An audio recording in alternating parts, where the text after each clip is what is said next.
On va redémarrer avec la table ronde alimentation. Je vais appeler pour venir sur scène Irène Tolleret, députée européenne, qui va pouvoir nous donner un peu le cadre sur la partie alimentation durable.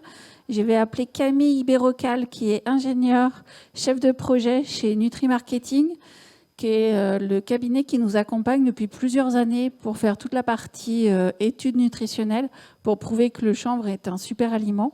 Et je vais appeler Christophe Latouche, qui est directeur et fondateur de la marque El Chanvre, une marque qui est précurseur sur la partie alimentation depuis 25 ans. Bonjour à tous, donc moi c'est Camille Bérocal, donc je travaille comme ingénieure nutritionniste chez Nutri-Marketing. Merci à vous d'être présents pour cette table ronde et merci aux interventions précédentes qui nous ont permis de voir les différents débouchés dans lesquels on pouvait utiliser le chanvre. Donc ici on va parler d'un autre débouché qui est l'alimentation. On sait bien que l'alimentation est très importante, donc justement le chanvre a toute sa place dans ce sujet. Alors, le chanvre possède une petite graine qu'on appelle aussi le chène-vie. Et cette graine va représenter 11% du poids total de la plante, mais elle a des atouts qui vont être non négligeables et qu'on va détailler maintenant. Alors, on trouve la graine sous différentes formes dans l'alimentaire. On la consomme en général de manière peu transformée. Donc, soit on peut consommer la graine entière, donc avec sa coque qui va être par exemple très fibreuse. On peut aussi la consommer décortiquée. Et après pressage, on peut également avoir d'un côté de l'huile et d'autre côté le tourteau. Donc, c'est de la farine qui va être très riche en protéines. Donc, avant d'en discuter avec les autres intervenants, je vais vous détailler un petit peu la partie nutritionnelle. Donc, quels sont les atouts en fait, nutritionnels de cette graine. On a déjà évoqué les atouts environnementaux, mais vous allez voir que ceux-là sont aussi très, très pertinents, notamment dans le cadre d'une alimentation durable. Alors, atout principal de la graine de chanvre, ça va être sa teneur en protéines. On sait aujourd'hui que le PNNS recommande, donc le Plan National Nutrition Santé pour préciser, recommande d'augmenter la consommation de fruits et légumes à coque, de graines à coque, et également de rééquilibrer la consommation de protéines pour augmenter la consommation de protéines végétales et diminuer celle en protéines animales. Donc justement, la graine de chanvre, elle va être très riche en protéines. On trouve 24% dans la graine entière, 30% de la graine décortiquée, puisqu'on a enlevé l'enveloppe fibreuse, et ensuite on a 50% dans la graine déshuilée, puisqu'évidemment toute la partie huileuse a été enlevée, elle va être forcément plus concentrée. Si on regarde un petit peu où elle se situe par rapport à d'autres protéines végétales, elle se situe globalement juste après la graine de soja. C'est donc vraiment une graine qui va être très très intéressante pour cet apport en protéines, d'autant plus qu'elle va contenir les 8 acides aminés essentiels, c'est-à-dire qu'on est obligé de les avoir par l'alimentation, puisqu'on ne peut pas les synthétiser directement. Donc il y a une teneur un peu plus faible en lysine, mais globalement, comme elle les a tous, ça lui donne un profil qui va être très intéressant. C'est intéressant notamment parce qu'on voit qu'il y a de plus en plus d'apparitions de régimes plus végétaux, alors sans pour autant être végétarien, justement pour diminuer aussi la consommation de protéines animales et donc quand même avoir son apport en protéines via des protéines végétales. Et également, par exemple, elle peut être utilisée dans la nutrition sportive aussi. Au-delà de cet apport en protéines, c'est pas tout, parce qu'on la qualifie de super aliment. Ça veut dire qu'il y a plusieurs nutriments qui ont un intérêt. Donc, elle est aussi riche en fibres lorsqu'elle est non décortiquée. Et également, elle va être riche en acides gras essentiels, donc également des acides gras que l'organisme ne peut pas synthétiser, et notamment les oméga 3. Ce qui va être intéressant, c'est qu'elle va avoir un ratio oméga 6 sur oméga 3 qui va être autour de 4. Alors, pour préciser, ce ratio, d'après les recommandations, doit être autour de 4,5. Et en fait, les régimes occidentaux qu'on a sont très riches en oméga 6 plutôt. Et donc, on est plutôt dans la population autour de 12. Donc, consommer cette graine, ça va permettre de rééquilibrer aussi ce ratio en acides gras essentiels. Après ces acides gras essentiels, qu'est-ce qu'on peut dire aussi de la graine de chanvre? C'est qu'elle va avoir un profil très complet en micronutriments. Pour être plus précis, la graine de chanvre peut porter plusieurs allégations Et donc, comme on le voit, si on prend par exemple une cuillère à soupe de chènevis décortiquée, on va voir qu'elle va apporter par exemple 38% des apports en manganèse, 23% en phosphore, du cuivre, du magnésium, mais aussi des vitamines B. Donc, je ne vais pas toutes les détailler, hein. Elles ont toutes des rôles qui sont vraiment essentiels pour l'organisme. Pour ne citer par exemple que la vitamine B6, ça permet la synthèse de neurotransmetteurs et donc c'est un rôle dans l'équilibre psychique notamment. Voilà, et après il faut aussi savoir qu'il y a des synergies entre justement tous ces nutriments. Par exemple, le magnésium va être en synergie avec la vitamine B6 et donc ce profil, en plus d'être très complet, va agir en synergie et donc cette association va être d'autant plus pertinente. Donc on a vu globalement la majorité des atouts de la graine de chanvre, les atouts nutritionnels, mais il faut aussi savoir qu'elle est sans lactose, sans gluten et sans allergènes. Ce qui est aussi un point vraiment pertinent pour une protéine végétale, parce qu'il y a beaucoup de protéines sur lesquelles c'est une des contraintes en fait, majeures. Pour finir, ce qui est important avant tout dans l'alimentation, c'est quand même le goût. Donc elle a un goût qui est noiseté, très, très agréable. Donc ça va changer un petit peu de certaines protéines végétales qui ont tendance à être un petit peu amères, ou bon, on n'a pas trop envie d'y revenir. Là, c'est vraiment, ça permet d'avoir une variété dans l'assiette, et donc elle est vraiment, vraiment agréable. Donc ces atouts nutritionnels et ces qualités agronomiques font que cette graine est très pertinente pour répondre à une alimentation saine, locale, durable, et aussi aux recommandations du PNNS que j'ai évoquées plus tôt. Maintenant, je vais me tourner vers Madame l'eurodéputée, qui est impliquée dans ces sujets. Donc, comment est-ce que le chanvre peut être intégré et à quel point il est actuellement dans les stratégies européennes? Alors, je pense notamment au Green Deal et à la stratégie Farm to Fork, mais ça peut être d'autres sujets. Je vous laisse. Merci beaucoup et merci de m'avoir invitée. Donc, je m'appelle Irène Toléré, je suis eurodéputée et je siège dans la commission agriculture. Je siège aussi dans la commission région, donc les fonds de développement, les fonds de cohésion, c'est-à-dire l'accompagnement à l'investissement par exemple, ou le fonds social pour l'accompagnement à la formation. C'est pas neutre ce que je dis. Et puis égalité homme-femme, parce qu'il faut vraiment qu'on fasse avancer ces sujets-là. Donc, sur les stratégies européennes, donc je vais juste vous rappeler donc la stratégie du Pacte vert et la stratégie de la ferme à la fourchette. Qu'est-ce que c'est? Donc en fait, le Pacte vert, c'est cette mandature, la Commission avec le Parlement et les États membres.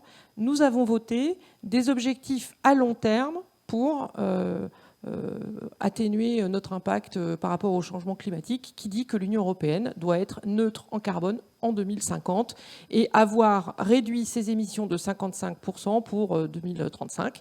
Et du coup, nous avons une déclinaison. Donc ce texte, cette stratégie, c'est énorme. Ça veut dire que c'est les politiques d'investissement, les politiques énergétiques. Est-ce qu'on finance du gaz naturel, du nucléaire ou pas? Ce qu'on appelle la taxonomie. Qu'est-ce que les banques vont pouvoir financer comme investissement public, enfin des choses comme ça. Et on a un pendant alimentaire qui s'appelle la stratégie de la ferme à la fourchette. Donc comment est-ce que l'alimentation et l'agriculture européenne s'inscrivent pour atteindre ces objectifs à long terme? Donc la stratégie de la ferme à la fourchette, c'est 27 textes législatifs. Donc c'est très très vaste.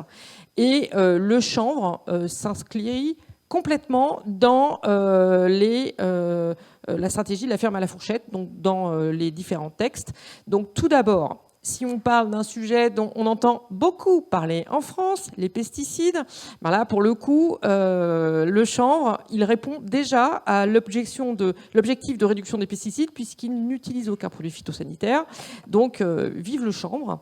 Et donc, il est également conforme à l'objectif de réduction des engrais, étant donné la faible utilisation de cet intrant par les producteurs. En outre, c'est une culture extrêmement vertueuse qui ne génère pas de déchets. Donc le chanvre, déjà, il coche pas mal de cases. On a un sujet sur le stockage du carbone. Donc le chanvre a une capacité de stockage du carbone qui est comparable à celle des forêts. Donc on parle de 15 tonnes de CO2 par hectare et par an.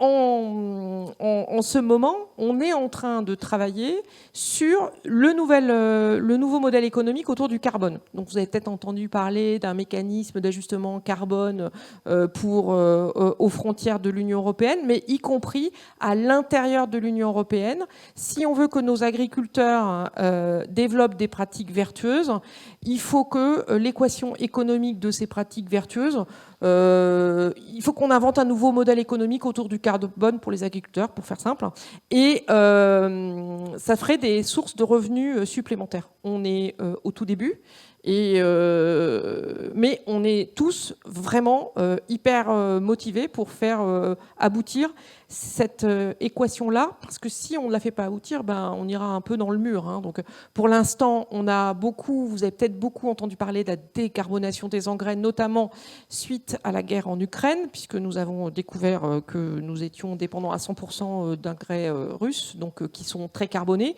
Donc là, on a un gros plan d'investissement pour avoir une capacité de production dans l'Union européenne, un petit peu à l'instar de ce qu'on avait pu faire sur la partie santé au moment de la crise Covid, pour développer des filières de production d'engrais décarbonés dans l'Union européenne.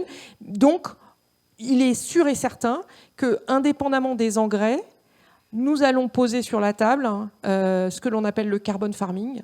Et bien entendu, le chanvre doit y avoir sa place, compte tenu des chiffres que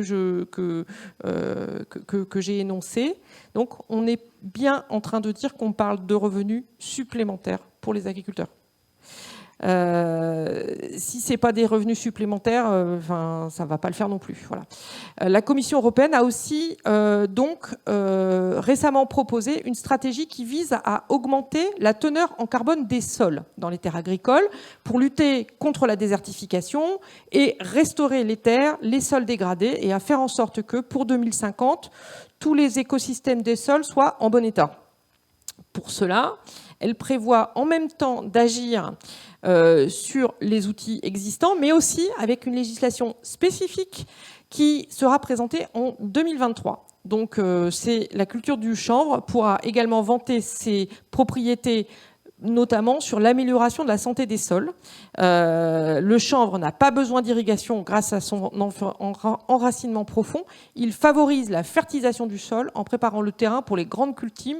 Notamment, on parle beaucoup de rotation de culture en ce moment, et le chanvre peut vraiment prendre sa place dans ces nouveaux modèles agricoles et économiques que nous devons collectivement mettre en place si nous voulons atteindre ces objectifs, et donc changer, y compris le fait qu'on puisse manger des choses. Donc, les producteurs de chanvre peuvent accéder directement au système de certification bio. Donc, on a beaucoup entendu parler des budgets sur le bio ou pas le bio. Bon, en France, ça a augmenté de 30%, même si ces chiffres peuvent être démontés par certains, mais n'empêche que c'est 30% en plus sur le bio.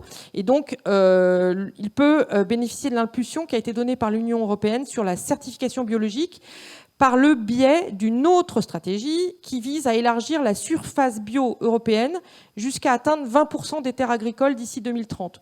Je vous le dis en français plus simple, il est possible que l'objectif des 20% de terres et de culture bio soit pas hyper facile à faire, surtout quand on voit les données économiques, les prix, l'inflation, le machin, et du coup, le chanvre, compte tenu du fait qu'il est, entre guillemets, naturellement bio, peut être un énorme outil pour atteindre ces objectifs. Et il ne faut vraiment pas hésiter à vanter le fait que le chemin pour la solution passe par le chanvre.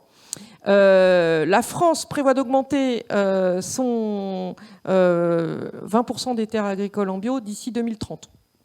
J'aimerais souligner que la France prévoit d'augmenter son soutien à l'agriculture bio dans le cadre de la nouvelle réforme de la PAC, avec les nouveaux éco-régimes et les mesures agro-environnementales du deuxième pilier. Nous avons aussi le volet innovation. Moi, vous m'avez posé une question, je réponds. Donc, il y a 27 textes, il y en a beaucoup, je les passe en revue. Donc, il y a notamment l'innovation pour le secteur de la construction, car elle peut apporter des alternatives aux produits d'origine fossile. En fait, quand on lutte contre le réchauffement climatique, on vise d'un côté à réduire les émissions, à augmenter le stockage, mais on peut aussi utilement se poser la question qui est la formule vraiment gagnante qui est la substitution.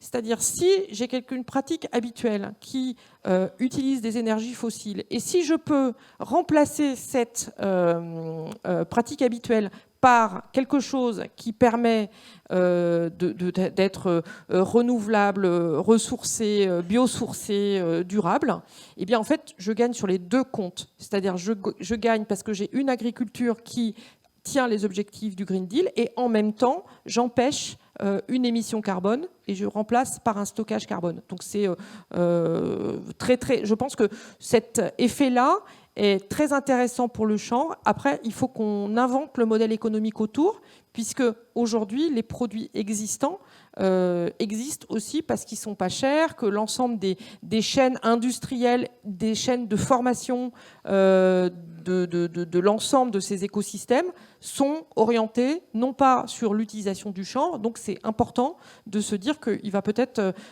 cette culture de l'innovation au niveau du chanvre, il faut qu'on pousse et qu'on se dise que derrière, on n'est pas là pour faire de la décoration, on est là pour vraiment prendre une place importante dans l'alimentation, dans le textile, mais aussi dans la substitution sur la partie construction des bâtiments qui, soit dit en passant, sont accompagnés pour toutes des parties logements sociaux, des choses comme ça. Il y a des politiques européennes qui accompagnent avec des fonds. Donc c'est assez important de se dire que ce modèle économique-là, il faut qu'on le construise et qu'on le réussisse ensemble.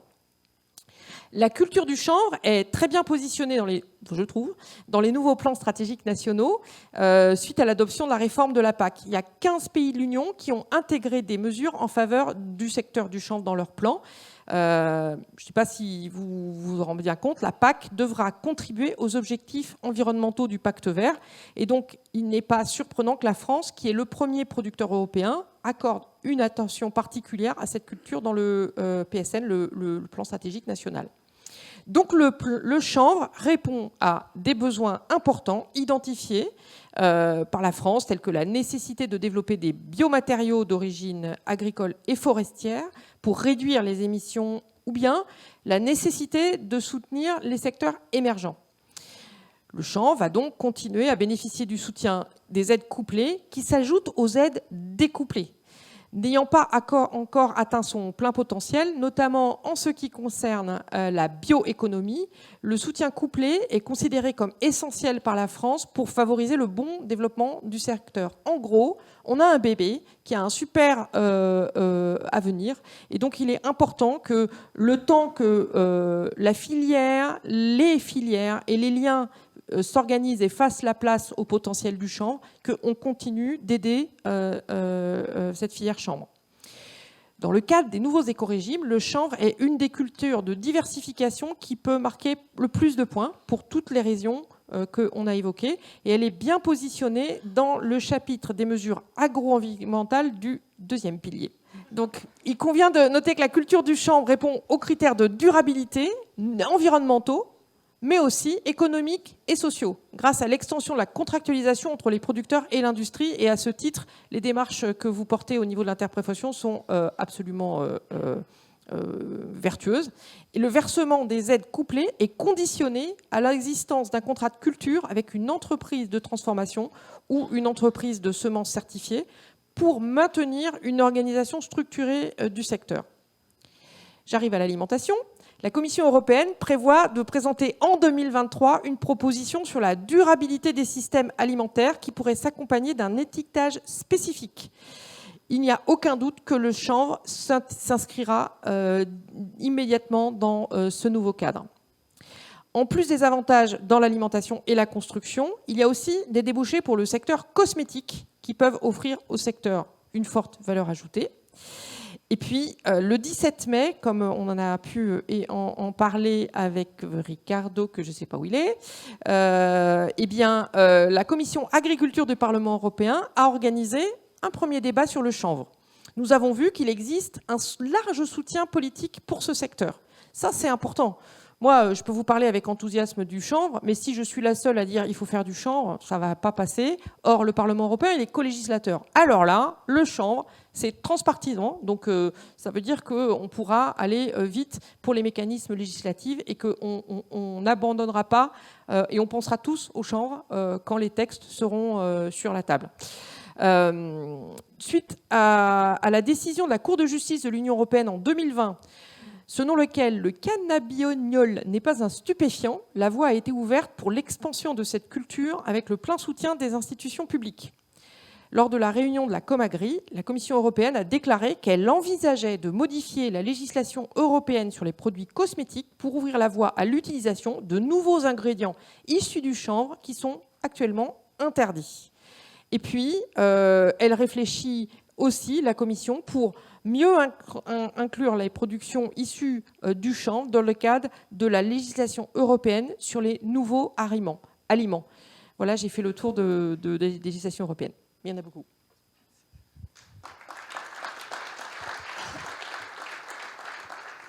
Merci pour votre intervention et notamment tout le champ des possibles.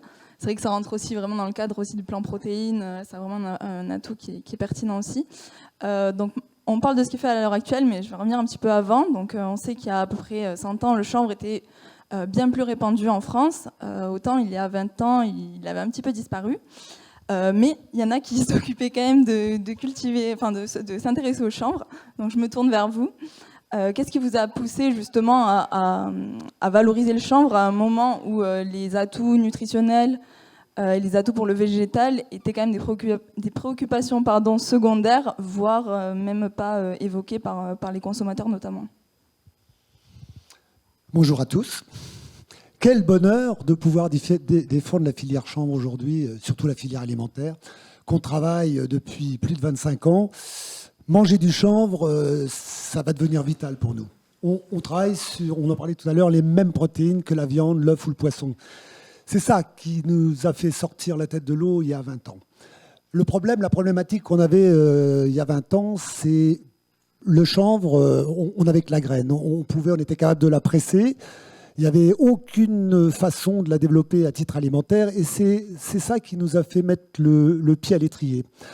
Moi, je suis végétarien depuis l'âge de 18 ans.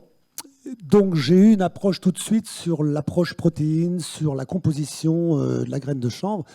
Et la problématique qu'on avait, c'est qu'à part de l'huile, pas excellente à l'époque, c'était le seul produit alimentaire qu'on avait. Il a fallu rebattre les cartes, ouvrir les champs du possible, comme on en parlait tout à l'heure, et essayer de remettre en place quelque chose qui n'existait pas. On mangeait du chanvre il y a 200 ans, mais on le mangeait avec la coque. Et avec la coque, vous mangez trop de chanvre avec la coque, vous allez finir par avoir des plumes au bout d'un moment. Donc l'idée, c'est de trouver le moyen d'en faire un vrai aliment. Et en travaillant sur cette filière, en développant un nouveau savoir-faire, en mettant en place des équipements spécifiques pour la transformation de cette graine, qui n'existait pas à l'époque, on s'est aperçu qu'on arrivait finalement à une gourmandise permise. On a un taux de protéines exceptionnel. On a un profil en acides gras non moins surprenant. Mais aujourd'hui, citez-moi un super aliment qu'on mange pour le plaisir. J'entends rien, effectivement. Le chocolat, c'est du sucre. Le sucre n'est pas un super aliment, je suis bien désolé. Le cacao cru, je veux bien l'entendre. Mais aujourd'hui, les super aliments, on ne les mange pas pour le plaisir. Et là, le grand bonheur de cette graine, c'est d'être capable de la retrouver sur la table d'un sportif de haut niveau, des professionnels de santé, mais aussi de retrouver cette graine-là sur les tables étoilées. Aujourd'hui, nous, on distribue de la graine à des sportifs de haut niveau, à des nutritionnistes, des coachs sportifs, mais on est également sur les grandes tables étoilées parce que ce produit-là est pertinent. Alors, il a fallu rebattre les cartes. Effectivement, manger du chanvre, ça a été un peu compliqué à cause de l'image de la plante. Mais c'est quand même une plante qui était consommée. Il y a très très longtemps, on en parlait déjà au XIIe siècle, on parle de novel food aujourd'hui, c'est pas tout à fait vrai. C'est quand même une graine qui était consommée. Alors vous allez me dire pourquoi elle n'était pas consommée en Europe de l'Ouest? Tout simplement parce qu'on récoltait la plante avant la maturité de la graine, puisqu'on était des gros consommateurs de fibres. Donc notre problématique, ça a été de rebattre les cartes. remettre en place une filière qui avait disparu depuis longtemps, et la seule façon de la remettre en place, c'était de créer les outils. Et ça a été notre travail d'une vingtaine d'années, remettre en place, créer des outils adaptés aux chanvres, spécifiquement à cette filière-là, et non pas utiliser des équipements qui étaient utilisés pour, comme on l'a fait pour le lin, par exemple, et le lin et le chanvre sur le textile, on s'est adapté à des outils déjà existants. Sur la filière grain, il a fallu rebattre les cartes, il a fallu remettre en place des cahiers des charges. Quand on a démarré sur la filière chanvre, tout le monde était d'accord pour dire que les produits chanvre étaient des produits problématiques parce que fragiles, à cause des oméga 3.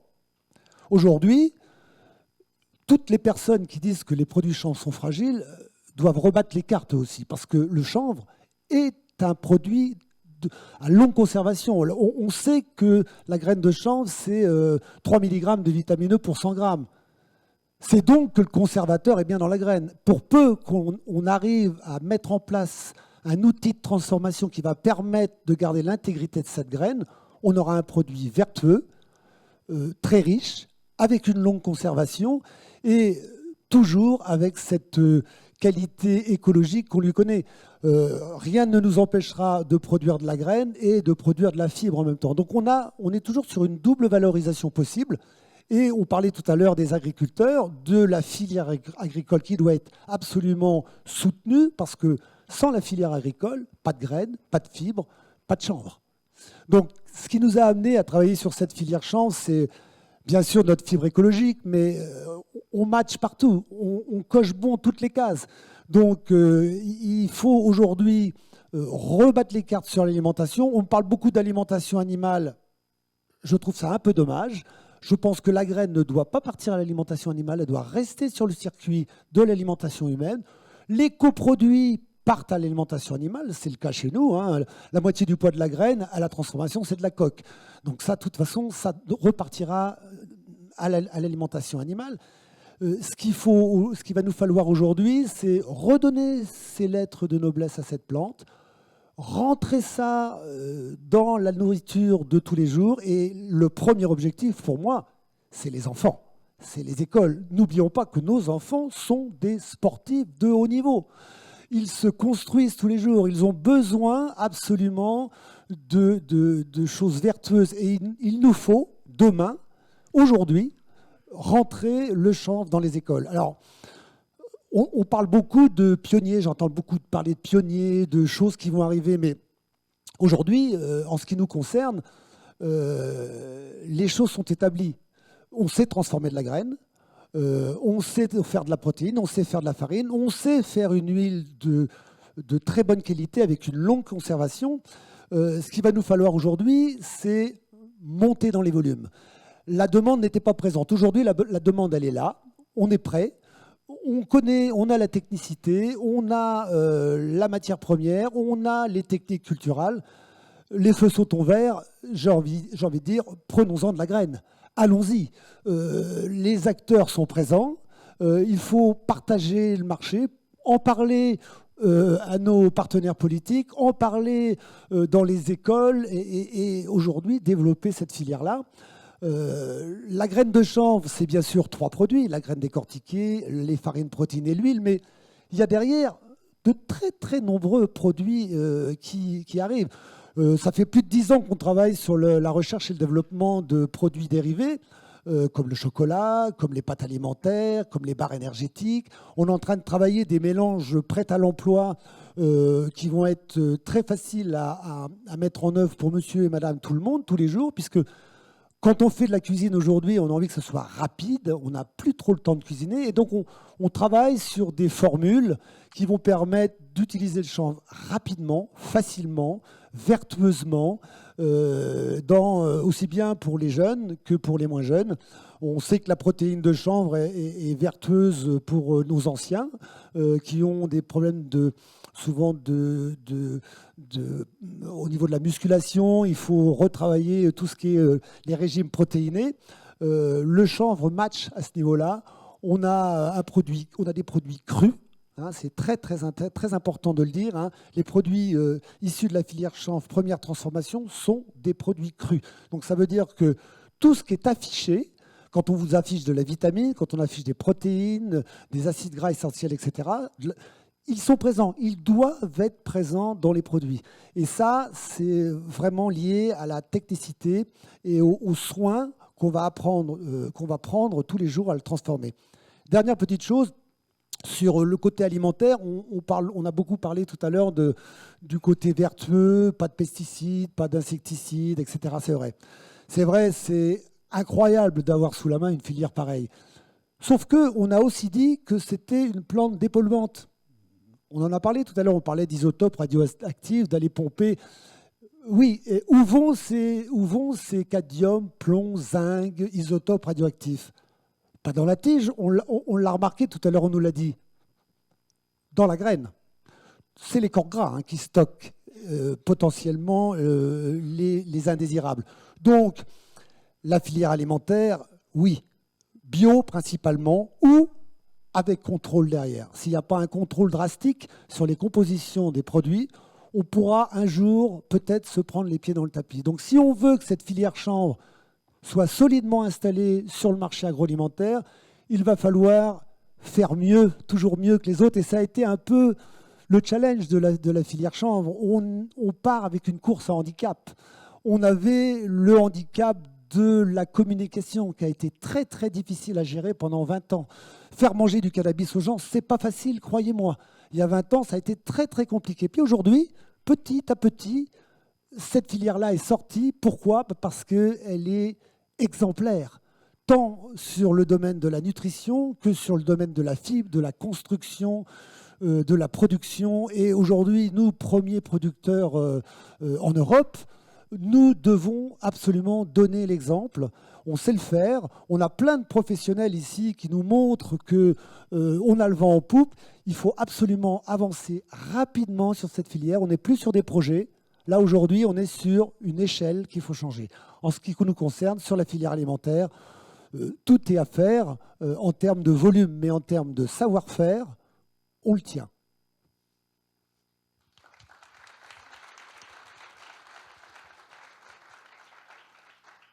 Merci. Je ne sais pas si on a le temps pour une dernière question ou ce sera plutôt les questions directement. Ça marche. Juste une précision, tu parlais des jeunes et des cantines. On a travaillé avec Nutri Marketing à faire des menus pour les scolaires et pour les EHPAD. Donc, vous nous les demandez, on vous les fournira volontiers. On a fait aussi un livre de recettes. Sur les recettes que vous avez vues ce midi, il y avait un QR code qui vous envoie sur le livre de recettes. Donc, on a toute une panoplie d'éléments sur le site d'Interchanvre. Et bien évidemment, il y a plein de recettes aussi sur le site de L-Chanvre. Alexandre, est-ce qu'il y a des questions dans le Zoom? Est-ce que vous avez des questions dans la salle? Vas-y. Ma question s'adresse à Madame la députée. Je vous remercie de la présentation que vous avez faite des règles de développement au niveau communautaire. Je suis directeur de la coopérative centrale des producteurs de chanvre qui s'appelle MPIT, 1964, approvisionnement centralisé souhaité par les agriculteurs français. Malheureusement, le marché ne confirme pas la volonté politique de vouloir développer le chanvre. Donc moi, je m'interroge encore, est-ce que le chanvre doit avoir des aides couplées à la production ou est-ce qu'il faut plutôt utiliser l'argent de cette aide couplée pour faire non pas une culture subventionnée à orientation agro-environnementale, mais plutôt une plante d'avenir, et donc orienter plutôt les fonds vers le développement économique, donc aider les entreprises à se développer, éventuellement changer les taux de TVA, pourquoi pas, quoique il faut quand même de l'impôt en France notamment, parce que sinon on aura du mal à payer les services publics. Est-ce qu'il ne faut pas plutôt faire des prêts à taux zéro et pousser une politique plutôt européenne? Je m'adresse aussi à Lorenza qui est ici présente. J'avais déjà eu ce discours-là au niveau du Copaco-GK. Je pense que la problématique elle est plus européenne que franco-française. Donc est-ce qu'il n'y a pas plutôt intérêt d'orienter les fonds vers du développement économique aux entreprises plutôt que de soutenir une agriculture qui de toute façon à un moment donné devra changer son modèle? Merci pour cette question. Oui et non, c'est-à-dire qu'il y a dans un cas des aides qui viennent de la PAC et dans l'autre cas des aides qui viennent pas de la PAC. C'est pour ça que j'ai fait la petite truc sur le fait que j'étais dans Régio et les fonds de cohésion, c'est-à-dire le FEDER, mais également le plan de relance. Et donc, il faut faire super gaffe avec aujourd'hui la PAC est un budget et un mécanisme qui a été voté. D'abord, il a été conçu sur la précédente mandature et il a été voté avant que le monde change. Et depuis que le monde a changé, au niveau de l'Union européenne, on a appris à faire un endettement en commun, on a appris à faire un plan de relance, on a appris à sortir du pacte de stabilité. Et là, on est même en train d'apprendre à monter une défense et une diplomatie européenne. Donc, moi, franchement, les sujets de l'innovation du chanvre qui vont toucher le bâtiment, je ne vois pas pourquoi ils devraient être financés par la PAC. Le fait qu'on ait plus d'alimentation chanvre dans les menus des cantines scolaires, voire dans les approvisionnements des collectivités territoriales, je ne vois pas en quoi il y aurait un lien avec la PAC. On a d'autres portefeuilles qui sont très conséquents, qui s'appellent le FEDER, qui peut accompagner sur des investissements. On a en zone rurale le plan LEADER qui peut permettre de faire des études et de payer l'ingénierie pour mettre en place l'équation locale qui fait que ça fonctionne entre la partie qui va être approvisionnée par des collectivités territoriales, la partie qui va être en lien avec les bâtisseurs, avec le textile. Parce que vous avez raison.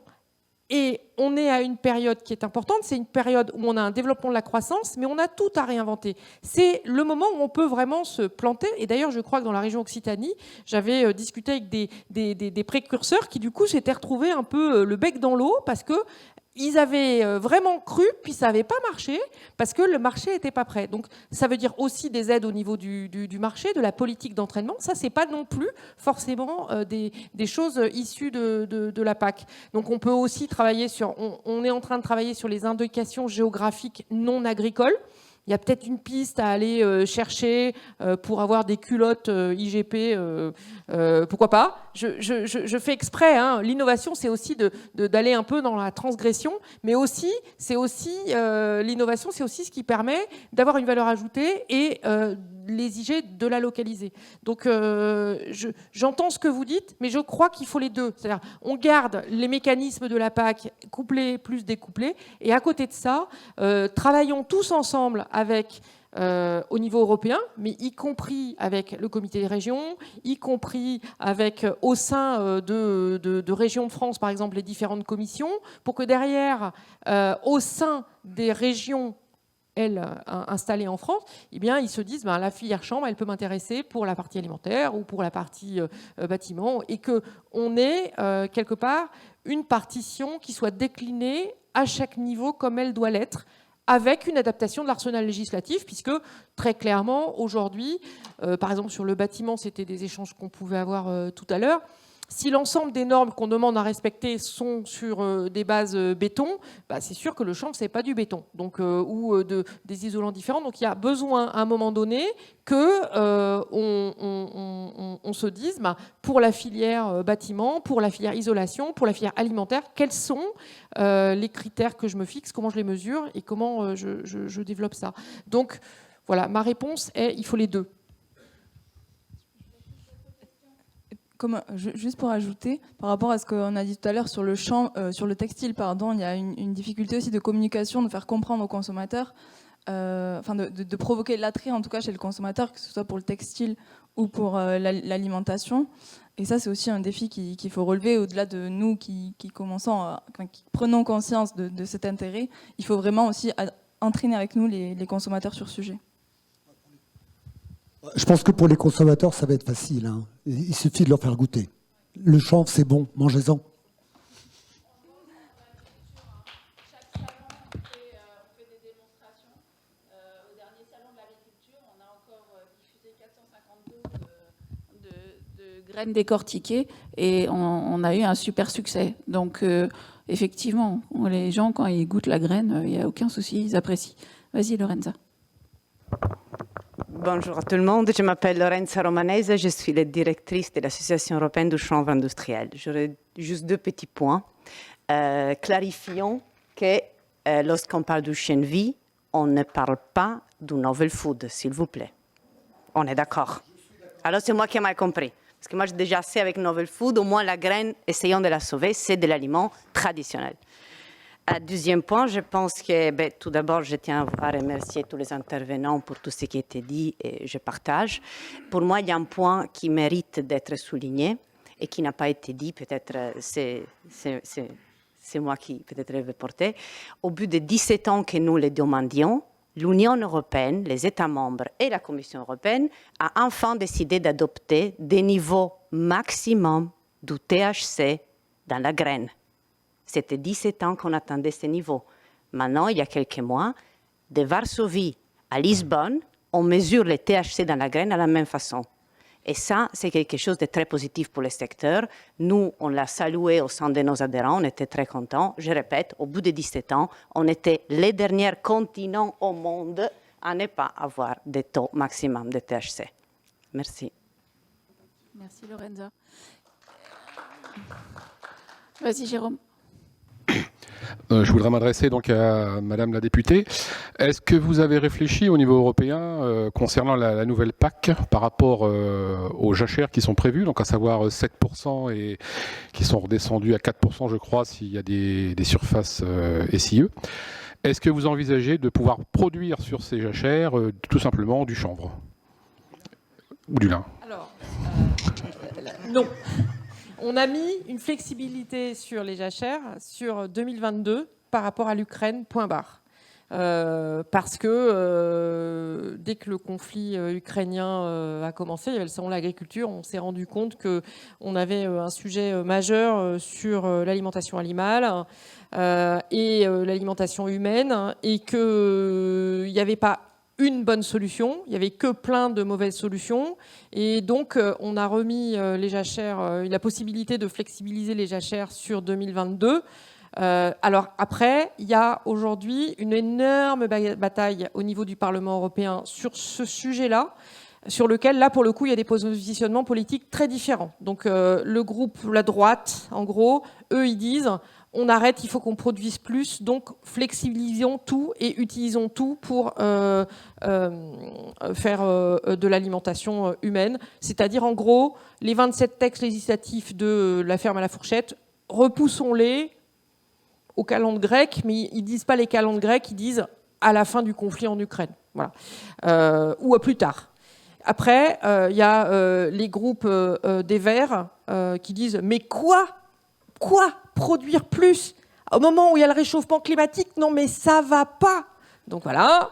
Après, il y a les sociaux-démocrates qui disent non, mais il faut pas produire plus, mais d'un autre côté, voilà. Et nous, le groupe au milieu, on dit il y a des textes qu'il va falloir accélérer et il y a des textes qu'il va falloir absolument repousser. Donc sur les textes sur lesquels on est à peu près d'accord, sur lesquels il va falloir les accélérer, c'est par exemple la filière d'engrais décarbonés, ça c'est sûr, les filières protéines, ça c'est sûr. Donc ceux-là, plutôt que d'attendre, on les met tout de suite sur la table, on y va tout de suite.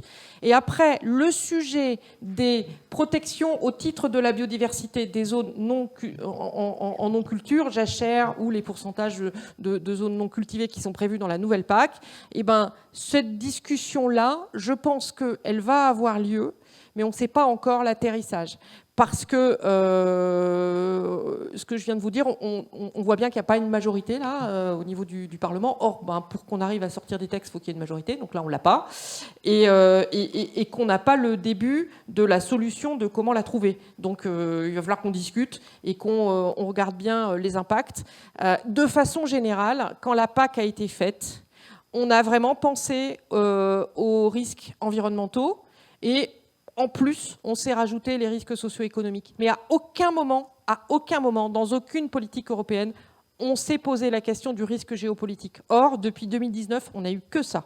On a eu le taxe Trump, brusquement, tout un tas d'opérateurs européens, ils n'ont plus de marché aux États-Unis, ils se retrouvent un bec devant, et on n'a aucun mécanisme pour les aider. Aucun. On a eu le Brexit. L'impact du Brexit, pareil, c'est un risque politique. Et puis, on a la guerre en Ukraine. Et ben voilà, donc là, on a des impacts sur lesquels, vu la taille de on n'a pas les outils à notre disposition au niveau européen, n'ont pas la taille financière.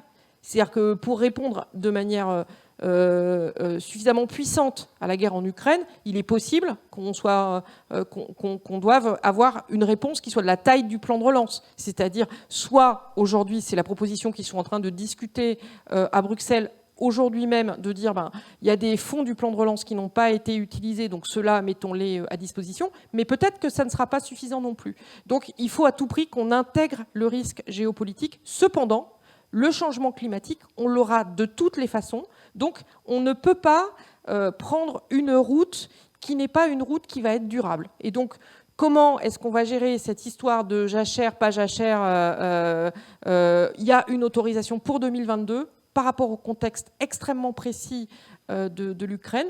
À côté de ça, il y a AMIS, Agricultural Market Information System. Donc c'est comment, sur les stocks importants pour l'alimentation humaine, c'est coordonné au niveau mondial, enfin pour les pays qui acceptent de communiquer les chiffres.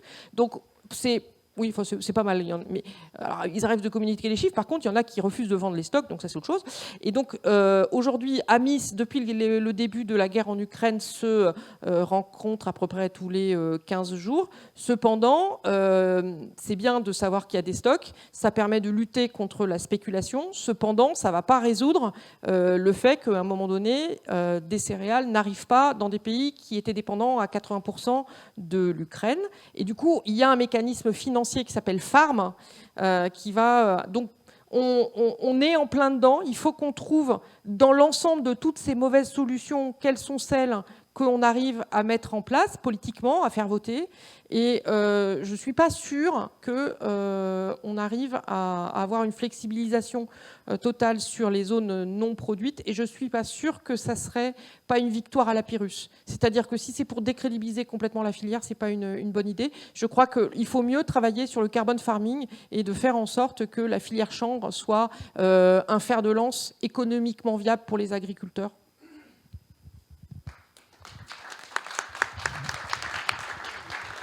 Merci à vous trois.